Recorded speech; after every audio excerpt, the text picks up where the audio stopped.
So here you can see the bees flying in with some pollen. They're really out foraging well while the weather's good, and they're bringing in pollen from various plants, probably the blackberry flowers. They're foraging on those quite a lot. There's the scabious as well in the meadow. There are various other wildflowers that they're foraging on, and also the lime trees are all out as well, so they've been foraging, bringing in pollen and nectar from the lime trees. And you can see them with their little baskets of pollen on their legs. The ones that don't have pollen on their legs bringing back nectar. So and the nectar is what they turn into honey. The pollen is what they actually feed to the baby bees because it's a high source of protein. So the pollen has 40% protein. Pollen is also an excellent source of all the vitamins that they need. It contains pretty much every vitamin known to man. It contains loads of minerals as well, and it's really good for them. So here you can see the bees making propolis, and this is a kind of bee glue that seals up the holes in the hive. So now what we're going to do is open up the hive. This tool here is called a hive tool. What I'm doing is just levering open the hive top, and once we get the top board off, this is called the crown board, then underneath you'll be able to see the frames which have the comb and a lot more bees in. So here we are levering up the crown board, and there you are, you can see the box there with a load of frames. You can see the bees working away. That's some of the bees on the top there, and you can see they've started to build comb on the top of that board. And this is what we call a super. It's actually a box that goes above the brood chamber, and you can see the white honeycomb that they've built there. That's fresh new honeycomb, which is where they're storing all the honey, and they're working away busily there, trying to store some honey ready to get them through the winter.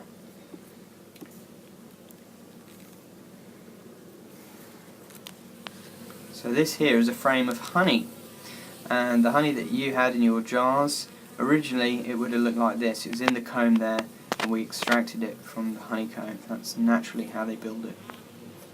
So you'll notice here we're inside the hive now, and you can see the bees busily working away.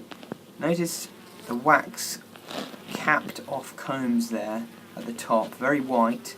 That's what they do. They actually, once the honey is ripe, they seal it off with beeswax, and that stops it from going off, preserves it perfectly, and it can stay like that for many years.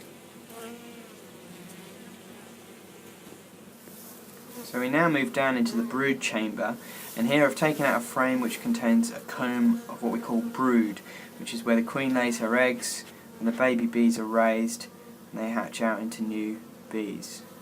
So you'll see on this comb it's very dark, and that's because the cells, when the bees hatch out, they leave a pupa inside, and over time the pupae build up, and that's why the wax is a lot darker than the honeycomb.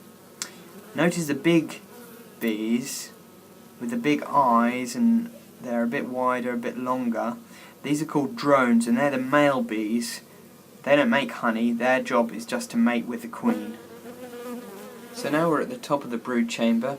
This box is where the queen lays her eggs, where the baby bees are raised, and where they make a new queen if they need to. And you can see the bees busily working away there across the top of the combs. Now you'll notice that at times the bees face each other and they look like they're kind of licking each other. And this is a way they communicate. It's called trophallaxis, and they basically exchange pheromones and food between them, and it's a way of communicating about the condition of the queen, for instance, the fact that she's there or not. Here you can see a bee with some pollen on his legs going to pack it away into one of the cells for storage, and the bees really are working hard at this time of year, preparing their stores for winter. So now for a brief update on what's been going on in the hive in the last few months. Back in April they were building up, and building up the numbers of bees. Then in May the amount of bees started to get greater and greater. They were foraging a lot on the blossoms in your orchard here, and also they were foraging on the oilseed rape. And we harvested some honey from the trees in the orchard and from the oilseed rape. And then shortly after that the bees swarmed. So what happens is they create a new queen. The old queen flies off with half the bees and they go and find a new nest, and then the new queen stays in the hive and she carries on to be the head of the colony. So the bees have swarmed, that's their way of reproducing, if you like, and now the new queen's laying eggs again. She's in full swing creating more baby bees.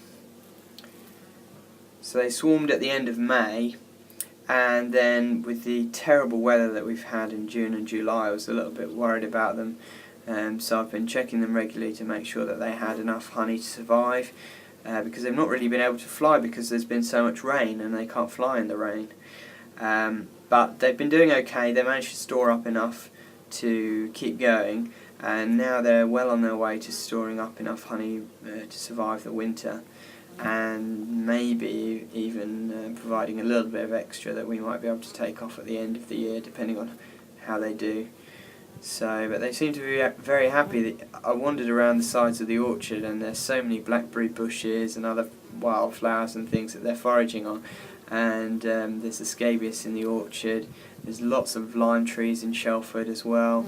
There's the goldenrod, which will be coming out later on, and that's a great late source of nectar for them. Also the ivy is a great source of nectar in end of August and September, so they'll be doing well.